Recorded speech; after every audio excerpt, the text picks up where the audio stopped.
ऐसा तो कभी नहीं लगा कि पूरी तौर पर सीज फायर लागू है, लेकिन हफ्ते भर से अगर एक दूसरे पर लगातार अटैक और काउंटर अटैक हो रहे हो तो क्या आप उसे सीज फायर का लागू होना मानेंगे?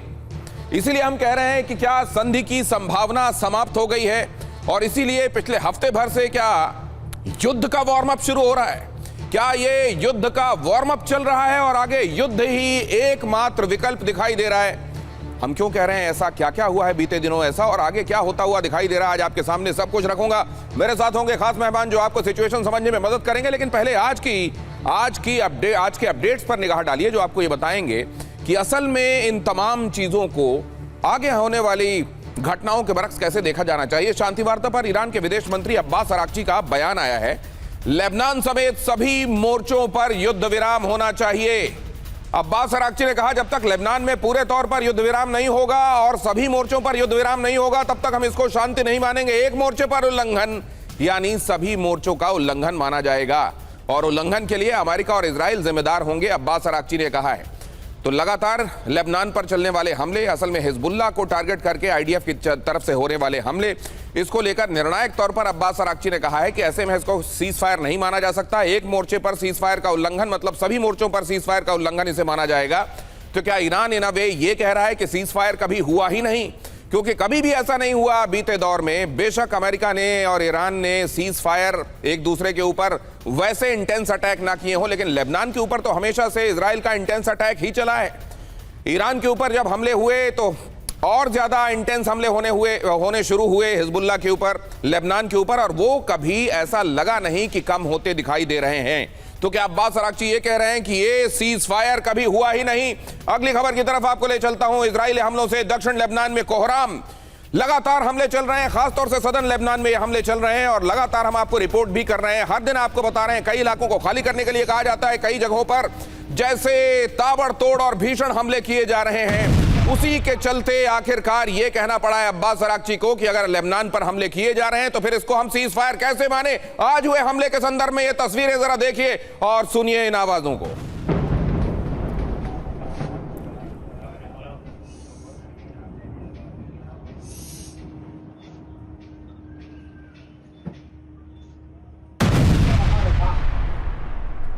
नाबातिये इलाके में विध्वंसक एयर स्ट्राइक हुई है। विस्फोट में कई इमारतें जमींदोज हो गई हैं। हिजबुल्लाह के ठिकानों को दहलाया गया।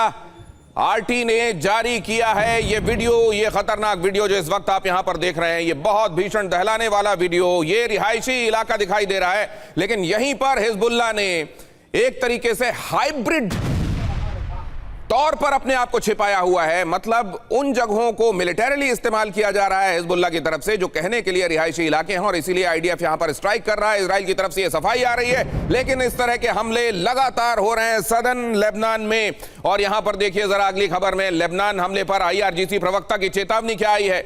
आईआरजीसी स्पोक्स पर्सन, लेबनान में जारी हमले बर्दाश्त नहीं, आईआरजीसी ने कहा। अब्बास अराक्ची ने कहा, इधर आईआरजीसी ने कहा। तो आईआरजीसी और वहां का ये एडमिनिस्ट्रेटिव डिस्पेंसेशन, ये एक ही पेज पर है इस बात को लेकर के लेबनान पर होने वाले हमले बर्दाश्त नहीं। इजराइल ने युद्ध विराम का फायदा उठाया है। इजराइल ने 3000 से ज्यादा लोगों को मार दिया, नरसंहार किया है। पश्चिमी देश इस अमानवीय हरकत पर चुप क्यों है? पूरा वेस्टर्न कंट्री का जो एक तरीके से जमावड़ा है वो इस बारे में कुछ बोलता क्यों नहीं है? ये कहना है ईरान का। आईआरजीसी की तरफ से कहा गया है कि वैसे तो हर एक बात पर वो बातें भी जो सीधे सीधे उनसे कंसर्न नहीं रखती हैं, वेस्टर्न कंट्रीज उन पर मुखर होकर बोलती हैं। तो फिर ये जो कुछ चल रहा है, 3000 से ज्यादा लोग मारे गए हैं इजराइल की तरफ से किए जाने वाले हमलों में, जो कि लेबनान के भीतर 3000 से ज्यादा नरसंहार अगर हुए हैं, तो फिर वेस्टर्न वर्ल्ड इस पर खामोश क्यों है, बोलता क्यों नहीं है? मतलब आईआरजीसी की तरफ से, अब्बास अराक्ची की तरफ से स्पष्ट कर दिया गया है कि लेबनान में होने वाले ये हमले और बर्दाश्त नहीं किए जाएंगे, इसको सीज फायर का वायलेशन माना जाएगा। यह भी कहा जा रहा है कि इसके बारे में गंभीर तरीके से विचार किया जा रहा है और पश्चिमी दुनिया को इस बारे में मुखर होकर बोलना चाहिए। अगली खबर की तरफ आपको लेकर चलता हूं। इजरायली रक्षा मंत्री कार्ड्स ने इस बीच क्या कहा है। इजराइल कार्ड्स, उनकी सीधी धमकी, इजराइल में हमले हुए तो हम छोड़ेंगे नहीं। उन्होंने कहा है कि अगर ईरान ये बताने की कोशिश कर रहा है कि हिजबुल्लाह पर जो हम अटैक कर रहे हैं उसके चलते ईरान हम पर हमला करेगा तो हम छोड़ेंगे नहीं। इजराइल अशांत हुआ तो बेरूत और ज्यादा दहलाया जाएगा। इजराइल गार्ड्स ने कहा है अगर हम पर हमले हुए तो आने वाले दिनों में हम जो हिजबुल्लाह के ऊपर हमले करेंगे लेबनान में वो और भी ज्यादा भीषण होंगे और बेरूत को हम दहला देंगे। इजराइल गार्ड्स की तरफ से कहा गया ये तब जबकि आईआरजीसी और अब्बास अराक्ची ने जो कहा मैंने आपको बताया। आईआरजीसी अब्बास अराक्ची ये बता रहे हैं कि हिजबुल्लाह के नाम पर लेबनान में किए जा रहे ये हमले ये बिल्कुल बर्दाश्त नहीं किए जाएंगे। और दूसरी तरफ से इजराइल कह रहा है अगर हमारे ऊपर ये कहकर हमला किया गया कि हमने वहां पर लेबनान में हमला किया है, असल में हम हमारे धरती पर हमला करने वाले हिजबुल्लाह के लड़ाकों पर हमला कर रहे हैं और अगर हमारे ऊपर हमला हुआ तो बेरूत आने वाले दिनों में और बुरी तरह दहलाया जाएगा। और इधर दक्षिणी लेबनान के 7 गांव और खाली करने के संदर्भ में आईडीएफ की तरफ से आदेश दिया गया है। इजरायली सेना का गांव खाली करने का आदेश, होमिन अल फौका समेत 7 गांव छोड़ने के आदेश, 7 गांव को खाली किया जाए। हर दिन के हिसाब से आप देखें लेबनान में अलग अलग जगहों पर हमले और बाकी जगहों पर लोगों को यह कहा जा रहा है कि आप अपनी जगहों को खाली कीजिए क्योंकि आने वाले दिनों में यहां पर भी फिर हम हिजबुल्लाह को टारगेट करके हमले करेंगे और ऐसे में कोलैटरल डैमेज कम से कम हो, इसलिए आप इन जगहों को खाली करके जाइए वरना जब हम गोलीबारी करेंगे नुकसान के लिए आप जिम्मेदार होंगे। उधर आपको मैंने बताया आईआरजीसी और अब्बास अराक्ची ये कह रहे हैं कि ये ठीक नहीं है। 3000 से ज्यादा लोगों का नरसंहार, सीज फायर का फायदा उठाते हुए, हम तो हथियार नहीं चला रहे हैं लेकिन इसका फायदा उठाते हुए वहां हिजबुल्लाह के नाम पर लेबनान पर लगातार हमले किए जा रहे हैं। उधर इजराइल गार्ड्स ने कहा है कि अगर आप ये सोच रहे हैं कि हमको लेबनान का हवाला देकर हमारे ऊपर हमले कर देंगे तो आप फिक्र मत कीजिए, आने वाले दिनों में बेरूत और ज्यादा दहलाया जाएगा। और 24 घंटे में 15 जहाज होर्मुज से गुजरे, 15 जहाजों में से 4 तेल टैंकर भी शामिल हैं। पिछले 8 दिनों में 220 जहाज यहां से गुजरे हैं।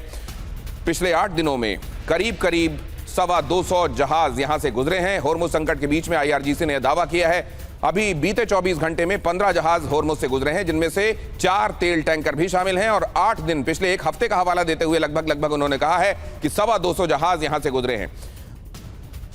होर्मुज एक मेन बोन ऑफ कंटेंशन, दोनों तरफ से एक दूसरे को अपनी अपनी मांग की लिस्ट भी दी जा रही है कि अगर समझौता करना है तो इन मांगों पर विचार करना होगा। अमेरिका की तरफ से बार बार यूरेनियम होर्मुज का जिक्र है, ईरान की तरफ से यह है कि आइंदा हम पर हमले नहीं होने की गारंटी दी जाए, अभी यूरेनियम के बारे में बात ना की जाए, हमारे को इस युद्ध के दौरान जितना नुकसान पहुंचा है उसका कॉम्पनसेशन दिया जाए। दोनों तरफ से डिमांड और काउंटर डिमांड्स दी जा रही हैं और इस बीच समझौता दूर की कौड़ी लगने लगा है। और यहां पिछले करीब हफ्ते भर से एक दूसरे पर जो हमले किए जा रहे हैं, जिनमें से आज आईआरजीसी के ठिकानों पर हमला, मिसाइल साइट्स पर हमला, उधर कुवैत में एयरबेस को दहलाया जाना, यह बताता है कि आने वाले दिनों में युद्ध के लिए लगता है वार्म अप शुरू हो गया है। तेहरान के आसमान में फाइटर जेट्स की मूवमेंट, 5 इलाकों में फाइटर जेट्स भर रहे हैं उड़ान, लवीजान इलाके में मिसाइल लॉन्च की खबरें और पश्चिमी तेहरान में भी धमाकों की आवाज। स्थानीय मीडिया के हवाले से ओपन सोर्स इंटेल की रिपोर्ट। असल में जब कभी कॉन्फ्लिक्टिंग कंट्रीज के बीच में सीज फायर होता है तो उस समय का उपयोग किया जाता है कि कहां पर एक दूसरे के साथ बैठकर समझ बन सकती है कि आने वाले दिनों में दोबारा कॉन्फ्लिक्ट शुरू ना हो। और यहां तो यह लग रहा है कि कॉन्फ्लिक्ट कभी खत्म ही नहीं हुआ और कॉन्फ्लिक्ट आने वाले दिनों में और ज्यादा इंटेंस हो सकता है। और यह भी कि फिर ऐसे में बातचीत की चर्चा होती ही क्यों है। यह जो कुछ दिखाई दे रहा है, क्या यह माना जाए पीके श्रीवास्तव सर कि असल में तो ये एक फसाड है जो सामने रख लिया गया है बातचीत का, दोनों तरफ से ये बताने के लिए कि हम जो कर रहे हैं लेजिटिमेट है, हम चाहते हैं शांति रहे, हम वार्ता के लिए के भी मुखालिफ नहीं है, लेकिन असल में दोनों ही इस मूड में नहीं है कि बात बने और दोनों ही एक दूसरे की बातों को मानना नहीं चाहते हैं। देखिए, आप दिनेश, आपने बहुत अच्छा प्रश्न उठाया है कि आखिर जब लड़ाई लड़नी है तो बीच में पीस का क्या सवाल है। वो कांग्रेशनल अप्रूवल की बात है। 60 डेज के बाद प्रेसिडेंट ट्रंप को कांग्रेस के पास जाना था अगर वॉर कंटिन्यू करती, तो उन्होंने सीज फायर कर दिया। और आप देखेंगे एक बात और शब्द का प्रयोग किया है, ये डिफेंसिव स्ट्राइक्स हैं। मतलब ये स्ट्राइक्स इसलिए नहीं हो रही हैं कि कोई लड़ाई हो रही है। हमारे ऊपर जो अटैक्स हुए हैं, जो हमारे ड्रोन को गिराया या हमारे ऊपर जो स्पीड बोट्स वगैरह से अटैक हो रहे हैं, ये उसके प्रतिशोध में है कि हम उन चीज़ों को, निशानों को ख़त्म कर रहे हैं, चाहे बंदर अब्बास हो या कोई और जगह हो, इसलिए कि वो चीज़ जो है ये डिफेंसिव है। तो दोनों शब्दों का प्रयोग किया जा रहा है सिर्फ कांग्रेशनल अप्रूवल से बचने के लिए प्रेसिडेंट ट्रंप के द्वारा। और जहाँ तक बात है, अभी तक तो ये लग रहा है प्रेसिडेंट ट्रंप सिर्फ और सिर्फ धमकी के थ्रू, उनका यह कहना है कि ईरान मस्ट सरेंडर, और उनकी मजबूरी क्या है। 2015 में जो एग्रीमेंट हुआ था, अगर उसको हम फिर रिकॉल करें, हॉर्मुज खुला हुआ था और एनरिच्ड यूरेनियम 60% नहीं था और वो अंडर दी मॉनिटरिंग था, इंटरनेशनल एटॉमिक एनर्जी एजेंसी के अंडर मॉनिटरिंग में था। जब ट्रंप ने आके 2018 में उसको किक ऑफ कर दिया, उसके बाद से एनरिचमेंट शुरू हुआ है। तो ये 60% यूरेनियम की जो बात चलती है वो भी ट्रंप की क्रिएट की हुई एक प्रॉब्लम है। और हॉर्मुज़ जो बंद हुआ है वो तो हम सब जानते ही हैं। तो दोनों प्रॉब्लम्स जिसके ऊपर अब बहुत चर्चा हो रही है और ट्रंप कह रहे हैं कि इसके बिना मैं नहीं मानूंगा, क्या वो सोचने की कोशिश करेंगे मैंने ही क्रिएट किया था? तो आप कैसे मानेंगे उस चीज को सॉल्व करने की? वैसे तो देखा जाए वो सद्दाम हुसैन हो या उसामा बिन लादेन, ये अमेरिका का इतिहास रहा है। प्रॉब्लम्स क्रिएट करो, पहले घाव बनाओ, उसके बाद मरहमों की दुकान खोल लो। ये हमेशा से रहा है और अमेरिका ये करता रहा है। क्या इस बार भी वही कर रहा है? लेकिन उससे पहले देखिए जरा, ईरान ने तबाह किया अमेरिका के एक और ड्रोन। IRGC के एयर डिफेंस ने मार गिराया MQ-1 ड्रोन। ईरान के समुद्री इलाके में था MQ-1 ड्रोन। IRGC से जारी बयान में यह बड़ा दावा, 2 दिन पहले कुवैत में तबाह 2 MQ-9 रीपर ड्रोन। MQ-1 हो MQ-9 हो, ड्रोन्स को जिस तरीके से निशाना बनाया जा रहा है, अभी हम आगे बात करेंगे तो आपको ये बताएंगे कि क्या वाकई ईरान के पास कोई रिन्यूड एयर डिफेंस की बड़ी बड़ी खतरनाक ताकत आ गई है। उनके पास क्या वाकई ऐसे अब हथियार मौजूद हैं? वो चाइना ने भेजे हैं, रशिया ने भेजे हैं, उन्होंने खुद रिवर्स इंजीनियर करके दुनिया के अलग अलग हिस्सों से मंगाकर कहीं क्या बना लिए हैं? क्या हुआ है क्या नहीं हुआ है, लेकिन वो अचानक आसमान में इतनी मारक क्षमता कैसे लेकर आ गए हैं आशीष? देखिए, ये प्राइमरी जो सरफेस टू एयर मिसाइल और जो एयर डिफेंस का मैकेनिज्म है, ये एक उन चुनिंदा वर्टिकल्स में से एक है डिफेंस का जो कि ईरान का ठीक ठाक है। ईरान का इन जनरल आप ऑफेंसिव एयर ऑपरेशन देखेंगे वो बहुत लिमिटेड है, मैरीटाइम डोमेन में बहुत लिमिटेड है। ग्राउंड वाली चीज़ें आप जब आएंगे, अगर कभी एम्फीबियस ऑपरेशन होगा, ऑन ग्राउंड ऑपरेशन होगा, तब दुनिया को दिखाई देगा कि भाई वो आर्मी जो खाली वीडियो बनाती है बस वहीं तक है ठीक, या फिर नहीं एक्चुअली में मजबूत है। लेकिन सरफेस टू एयर मिसाइल वाले डोमेन में, मिसाइल डोमेन में इन जनरल ईरान बहुत बेहतरीन काम कर चुका है। और ये चाहे वो F-35 हो या फिर MQ सीरीज के ड्रोन्स हो, जो कि अपने दोनों ही डोमेन में, फाइटर जेट डोमेन में सबसे बेस्ट F-35 है, ड्रोन्स डोमेन में सबसे बेस्ट MQ-9 है, दोनों को वो मार गिराने में कामयाब हुए हैं। नो डाउट उनकी capability air defence point of view, surface to air missile point of view काफी बेहतरीन निकल के सामने आई है। F-18 फाइटर जेट ने दागी हेलफायर मिसाइल। जाम्बिया के फ्लैग लगे लियान स्टार शिप पर अटैक। ईरान के पोर्ट की तरफ जा रहा था यह जहाज ने 20 बार चेतावनी को नजरअंदाज किया। सेंटकॉम की तरफ से कहा गया कि हमने 20 बार वार्निंग दी, जब उन्होंने हमारी वार्निंग को नजरअंदाज किया, उसके बाद हमने हमला किया। सेंटकॉम ने ये तस्वीरें जारी की हैं। और इस पूरी उठापटक के बीच मैं ये समझने के लिए प्रोफेसर अमिताभ आपके पास आने वाला हूं कि बातचीत बगल में क्यों लगाकर रखी गई है? केवल दुनिया को एक भ्रम में डालने के लिए, बीच बीच में मार्केट से प्रॉफिट कमाने के लिए, मुनाफा वसूली के लिए, या उसके अलावा भी इसका कोई महत्व है? देखिए, पहला है वो मैडमैन थियरी ट्रंप का प्रूफ करने के लिए कि वो मैडमैन है। वो कहते हैं कि we are very close, we are almost there 99%, पर फिर भी उससे दूर है। दूसरा है, ईरान में एक एकता नहीं आ रही है कि किस चीज़ पे डील किया जाए। क्या हॉर्मुज़ छोड़ दिया जाए? क्या अटैक का जो हमेशा एक डर बना रहेगा इजराइल का, वो कभी ख़त्म होगा? तीसरा, जो ईरान की सबसे बड़ी शर्त थी कि पूरे जितने भी मिलिशिया हैं उन पर भी अटैक ख़त्म किए जाए, इजराइल ये मानने के लिए तैयार नहीं है। तो ये 3 फैक्टर्स जो हैं हमेशा इस टॉक्स को बाधित करते रहेंगे। इस समय पाकिस्तान का रोल मिनिमल हो गया, आपने देख लिया है। सिर्फ एक फ्रंट की तरह उसको यूज़ करते हैं, शहबाज शरीफ और आसिम मुनीर का नाम लेके। ट्रंप ये भली भांति जानते हैं कि अगर ये डील में वो न्यूक्लियर वेपनाइजेशन प्रोग्राम को अगर रोक देते हैं, दूसरा इनके जो सैंक्शंस लगे हैं, जो पैसे उनको वो छोड़ देते हैं, तो ये डील कैसा होगा? वही डील हो जाएगा जो ओबामा के समय हुआ था, और वो कभी नहीं चाहते हैं ऐसा करना। तो ट्रंप के सामने संशय हमेशा बना रहेगा कि कहीं वो डील ओबामा जैसा डील ही नहीं हो जाए, तो सोचे जीतेंगे क्या? ये तो हमने इजराइल के धोखे में आके अटैक कर दिया। लेकिन इस समय जो स्थिति बन रही है, मुझे नहीं लग रहा है ये दोनों भी अगले 2 महीने तक किसी भी तरह से इस शांति पे समझौते पर आ जाएं। तो मतलब प्रोफेसर अमिताभ, ये हम और आप जो लगातार चर्चा कर रहे थे कि अमेरिका ऑफ रैंप चाहता है, अमेरिका ऑफ रैंप चाहता है, मतलब अमेरिका भी ऑफ रैंप चाहता नहीं है।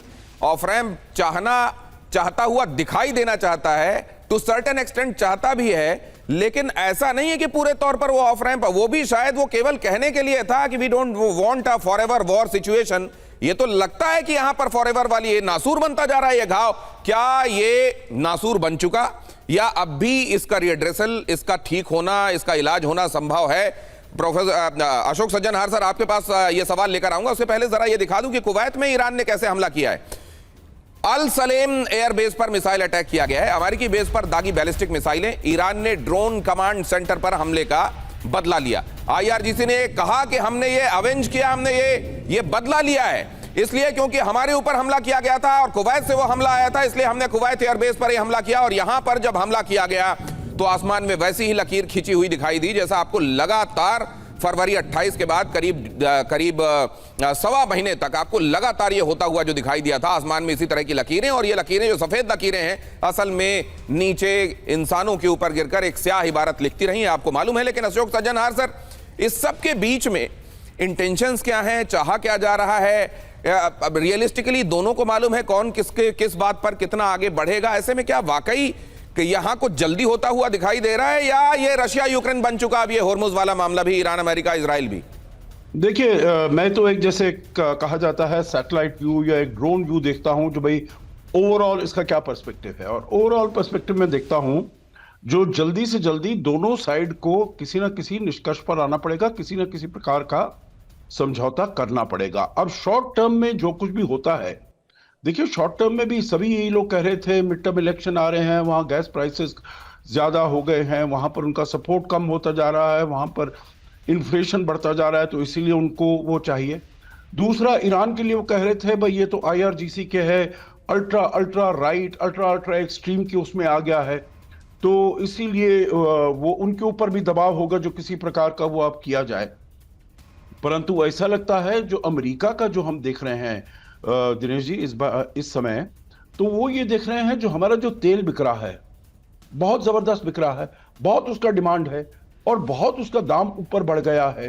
तो जब तक ये चलता जाएगा, जहां तक कि हमारी जो डिफेंस इक्विपमेंट है वो बड़ी जा रही है, हमारा जो मिलिट्री इंडस्ट्रियल कॉम्प्लेक्स है वो बड़ा प्रॉस्पर कर रहा है, तो कुछ दिन के लिए इसको और खींचा जाए। हालांकि राष्ट्रपति ट्रंप की जो पूरी स्ट्रेटेजिक स्टैंडिंग है, पॉलिटिकल स्टैंडिंग है पूरे विश्व में, वो नीचे होकर आ रही है, बड़ी तेजी से नीचे होकर आ रही है।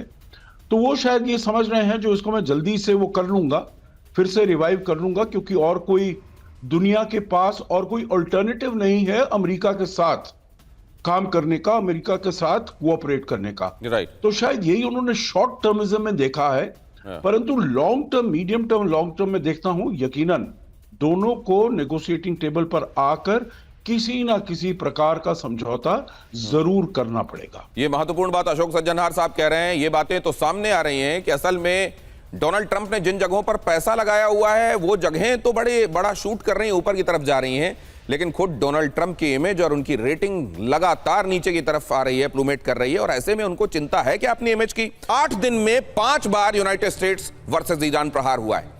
कब हुआ है जरा ये देख लीजिए। और इसीलिए कहा जा रहा है कि वार्म अप चल रहा है क्या, फुल स्केल, फुल थ्रॉटल, जल्दी कुछ शुरू होने वाला है क्या? 25 मई बंदर अब्बास में अमेरिका ने हमला किया।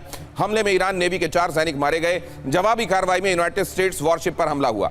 अगली तारीख 27 मई बंदर अब्बास पर अमेरिका ने फिर हमला किया। ड्रोन लॉन्च साइट पर इस बार हमला किया गया। ईरान ने कुवैत पर जवाबी हमला किया। अल सलामी अमेरिकन बेस पर अटैक हुआ। अब 30 मई पर चले आइए, ईरान के केशम द्वीप पर अमेरिका का हमला हुआ। 31 मई को फिर होर्मुज कमांड सिस्टम पर अमेरिका ने अटैक किया। और अब चले आइए 1 जून पर अमेरिका ने सिरिक द्वीप पर हमला किया। ईरान ने कुवैत के अमेरिकी बेस पर हमला किया। कुवैती रक्षा मंत्रालय ने हमले की पुष्टि की। ये जो अटैक और काउंटर अटैक चल रहा है, कहां है सीज फायर, कितना है सीज फायर? और यह भी कि दोनों पक्षों की तरफ से उतना मुखर होकर और यह कहकर कि आपने सीज फायर का वायलेशन किया और फुल थ्रॉटल क्यों नहीं शुरू हो रहा है, यह भी उतना ही मौजूद सवाल है। क्या लग रहा है आशीष, ऐसा क्यों है? देखिए, शुरुआत से ही ये क्लियर था, जिस तरह से डिप्लॉयमेंट हो रहे थे, जिस तरह से वो एक सीज फायर नहीं बल्कि वो एक सूडो सीज फायर वाला सारे साइंस से सारे इंप्रेशंस और जो एक ट्रेड्स कहते हैं ना वो दिख जाते हैं, वो एग्जैक्टली सारे सूडो थे। और यहीं पर अब हल्का हल्का वार्म अप के तौर पर निकलकर सामने आ रहा है। नो वे अचानक से इमीडिएट फ्यूचर में हमें कोई सीज फायर देखने मिलेगा। ये चलेगा, थोड़ा और लंबा चलेगा, लेकिन सबसे इंपॉर्टेंट बात यह है कि इस सीज फायर वाले जो क्लेम्ड सीज फायर है, इस वाले ड्यूरेशन में ईरान को अपने आप को रिप्लेनिश करने के लिए, उसे एक बार फिर से अपने पूरे लोकेशंस को, अपनी सुरंगों को, अपने सारे एयर डिफेंसेस को, बाकी सभी चीज़ों को जो पहले झटके में, शुरुआती झटके में उनके तबाह हुए थे, वो सारे के सारे काफ़ी हद तक रिकवर करके वापस रिपोजिशन करने का मौका मिल गया है। तो अब डोनाल्ड ट्रंप भले ही चाहे वो इजराइल की तरफ से आए या फिर अमेरिका की तरफ से आए, कोई भी सेकेंड वेव आएगी ईरान की तरफ से, उसका ऑलमोस्ट इक्वल रिटेलिएशन हमें जरूर देखने मिलेगा। So no ceasefire, at least not in immediate future, ये वार्म अप चलता रहेगा। ये वार्म अप चलता रहेगा। अभी कोई सीज फायर दिखाई नहीं दे रहा है और एक पूरा फुल स्केल वेव जिसको कहते हैं वो अमेरिका इजराइल की तरफ से आएगी और ईरान की तरफ से रिटेलिएशन देखने को मिलेगा। आशीष ये कह रहे हैं और यहां देखिए ईरान ने वाकई नई जंग की तैयारी शुरू कर दी है। ईरान की मिसाइल फैसिलिटीज फिर से एक्टिव कर दी गई हैं। यहां तस्वीरों के साथ मैं आपको दिखाऊंगा। 69 में से 50 टनल गेट फिर से खोल दिए गए हैं। यहां इन तस्वीरों को बहुत ध्यान से देखिए, सैटेलाइट इमेजेस यहां बहुत ध्यान से देखिए और ये जो दायरे आपको दिखाई दे रहे हैं, जो गोले दिखाई दे रहे हैं, ये हैं उन सुरंगों के मुहाने। और इसको आपको यहां जरा बड़ी तस्वीर में भी दिखाने की कोशिश करते हैं। क्या बिग बॉल में हम इसको दिखा सकते हैं और क्या थोड़ा और मैग्नीफाई करके दिखा सकते हैं और क्या बता सकते हैं कि किस तरीके से, आइए आशीष बहुत जल्दी से, यहां हमको दिखाई दे रहे हैं, ये देखिए, ये हैं वो मुहाने, ये हैं सुरंग के वो मुहाने जो एक बार फिर से एक्टिव हो गए। क्या क्या दिखाई दे रहा है इस तस्वीर में दर्शकों को बताने रहे। देखिए ये जो गोल सर्कल्स में यहां पर दिखाई दे रहा है दर्शकों को, ये एग्जैक्ट वो लोकेशंस हैं जो अंडरग्राउंड टनल्स होते हैं, उनके एंट्री और एग्जिट पॉइंट्स हैं और ये वापस से क्लीन कर दिए गए हैं। ये देखिए यहां पर एक शैडो दिखाई देगा, ये मुहाने हैं, इसे क्लीन कर दिए गए हैं, जो कि शुरुआती जब गोला बारूद दागा गया था यहां पर अमेरिका और इजराइल द्वारा, तब ये लगभग बंद हो गए थे। यहां पे ये जो आपको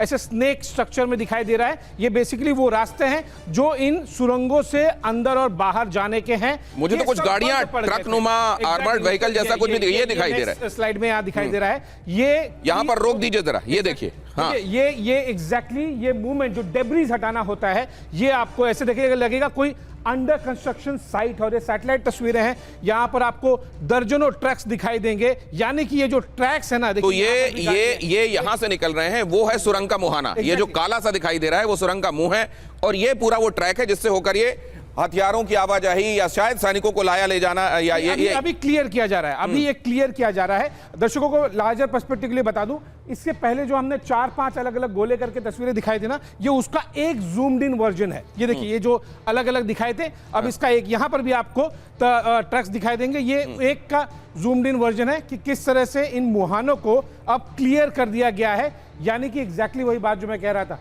कि ईरान को अब रिकवर करने का टाइम मिला। ये तस्वीरों से सामने आ गया। तो बाली सुग्रीव वाली लड़ाई में आपने सुरंग के बारे में सुना होगा, कैसे पत्थर से मुंह बंद कर दिया गया था गुफा का, वो भी पता होगा। लेकिन यहां पत्थर जो लगाए गए थे गुफा के मुहाने पे, उनको सबको हटाने में लगा हुआ है ईरान। और सैटेलाइट तस्वीरों के हवाले से यूनाइटेड स्टेट्स मीडिया का दावा है कि यहां लगातार सफाई चल रही है और इन जगहों को काम करने लायक बनाया जा रहा है। सीज फायर टूटने की वजहों की तरफ आपको लेकर चलता हूं। अब ईरान में नई जंग की तैयारियां शुरू हो गई। ईरान की मिसाइल फैसिलिटीज एक बार फिर से एक्टिवेट हो गई हैं और यहां पर उनके गवाह और तस्वीरों को भी मैंने आपके सामने रखा। सीज फायर टूटने की वजह, अब ये सीज फायर क्या असल में ये सीज फायर था, कभी भी था, या असल में फायर ज्यादा था, सीज केवल नाम के लिए और सुविधा के लिए किया गया था। लेकिन फिर भी ईरान ने पहले यहां पर ब्लॉक किया, आपको मालूम है, और फिर ब्लॉकेड वर्सेस ब्लॉकेड आया, मतलब अमेरिका ने भी उसके बदले काउंटर ब्लॉकेड लगाया। ये कहा कि ईरान और ईरान के संदर्भ में ईरान से संबंधित जो भी नावें हैं उनको हम जाने नहीं देंगे। फिर क्या हुआ, ईरान के जहाज यहां से निकलते रहते थे और अमेरिका उनको लगातार रोकता रहा। हालांकि उस दरमियान कई ऐसे जो ईरान से ताल्लुक रखने वाले जहाज से निकलते भी देखे गए। बहरहाल फिर अमेरिका के जहाजों ने माइंस बिछाने के आरोप में ईरानी नावों पर हमला शुरू कर दिया कि ये माइन ले कर रही हैं, यहां पर समुद्री सुरंगें बिछाई जा रही हैं, अब इनको होने नहीं देंगे क्योंकि ये तो फ्री ट्रांजिट के लिए ये अंतर्राष्ट्रीय समुद्री मार्ग है।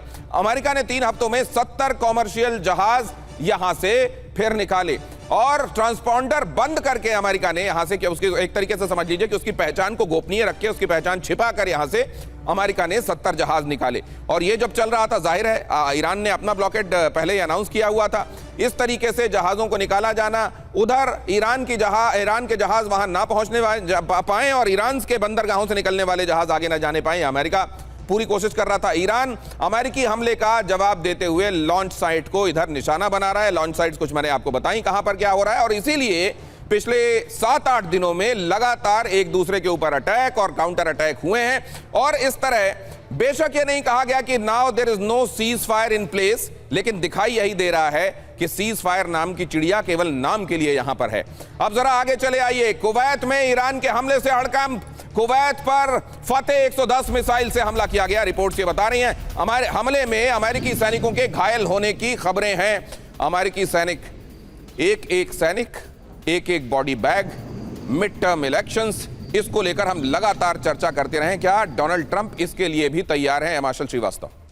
देखिए दिनेश, 2-3 बिंदुओं को मैं टच अपॉन करना चाहूँगा। पहली बात, अमेरिका में स्टैगफ्लेशन चल रहा है, इंटरेस्ट रेट्स हाई हैं, इन्फ्लेशन भी हाई है। दूसरी बात यह है कि मार्केट्स अच्छा कर रही हैं, markets are doing very well. जो आपने बताया ना, इंडस्ट्रियल, जो डिफेंस इंडस्ट्रियल और जो ऑयल कंपनीज हैं, they are doing very well, chip companies are doing very well. तो इसलिए मार्केट्स दिख रही हैं कि वो बहुत ग्रीन्स में चल रही हैं। लेकिन तीसरी बात यह है कि अमेरिका जितना टाइम देगा ईरान को, उतनी ही उसकी क्षमता इन चीज़ों में, मारक क्षमता जो है बढ़ती जाएगी। और सुरंग ही नहीं खुल रहे हैं, वहाँ प्रोडक्शन भी हो रहा है। और चौथी बात यह है कि जो सी माइंस ले की गई हैं, चाहे एकॉस्टिक हों, चाहे मैग्नेटिक हों, चाहे वो सी बेड में एम्बेडेड हों, वो सारी की मैपिंग जो है वो सिर्फ ईरान के पास में है, क्योंकि वो उसने पहले से किया हुआ है। तो बिना क्या होती है तीनों तरह की, बहुत जल्दी से बताइए क्या होती है माइन? ये ऐसा होता है कि एक जो सी माइन होती है उसके अंदर करीब समझिए 300 kg का एक्सप्लोसिव होता है, तो बहुत ज़्यादा होता है। वो ट्रिगर होता है एकॉस्टिक से, मतलब अगर ध्वनि दिखाई, अगर कोई जहाज जा रहा है तो उसके प्रोपेलर की जो आवाज़ आएगी उससे वो ट्रिगर हो जाएगा एक प्रॉक्सिमिटी में आने में। इस समथिंग लाइक प्रॉक्सिमिटी फ्यूज। और दूसरा मैग्नेटिक होती है कि हल हमेशा जो है, unless it is a sea mine revolve वाला जहाज है, हल हमेशा जो स्टील का होता है, तो वो जो है उसके साथ चिपक जाती है। और चिपकने के बाद जब कांटेक्ट हो जाता है तो आफ्टर सम टाइम एक्सप्लोड्स, तो वो बहुत घातक रहता है। और तीसरा, जो सी बेड में वो एंकर कर देते हैं, तो वो कांटेक्ट माइंस होती हैं। जब उनके पास कोई उनकी सबमरीन इस टाइप की कोई चीज़ नीचे जाती है, या हल जो बहुत नीचे तक होता है, अगर बहुत हैवी वो लार्ज कंटेनर है तो उसका हल बहुत नीचे होता है कि यहाँ डेप्थ जो है वो कुछ जगहों पर ही बड़े 600 फीट के आसपास है, बाकी जगह शैलो है। इसीलिए 2 माइल की इनलेट वाला है, 2 माइल का सेपरेशन है और 2 माइल का आउटलेट का है। लेकिन जितने जहाज निकल रहे हैं जिसकी हम आज चर्चा कर रहे हैं, वो ट्रिकल हैं। एक दिन में वहां कम से कम 120-140 जहाज निकलते थे। आप देखिए हफ्ते भर में 24 निकले तो उनकी चर्चा हो रही है। तो ये अपने आप में एक विश्व संकट भी पैदा कर रहा है। आर्थिक विश्व संकट ही नहीं, रिसेशन होगा। और रिसेशन का इम्पैक्ट क्या पड़ेगा? अमेरिका पर सबसे ज्यादा पड़ेगा, क्योंकि America is mostly import centric country. अगर वो तेल बेच भी लेते हैं अपना हाई प्राइसेस पे, लेकिन यहाँ क्या होगा? और ईरान ने एक चैलेंज खड़ा कर दिया अमेरिका के सामने कि अगर आप हमें मारेंगे तो हम आपके एसेट्स को मारेंगे गल्फ कंट्रीज में, जीसीसी कंट्रीज में। और वो बहुत वनरेबल टारगेट्स हैं, चाहे डिसैलिनेशन प्लांट्स हों, चाहे पेट्रोकेमिकल प्लांट्स हों, वो बहुत बड़े होते हैं, बहुत खुले होते हैं, सरफेस पे होते हैं। तो अपने आप में ये बहुत बड़ा चैलेंज है प्रेसिडेंट ट्रंप के लिए।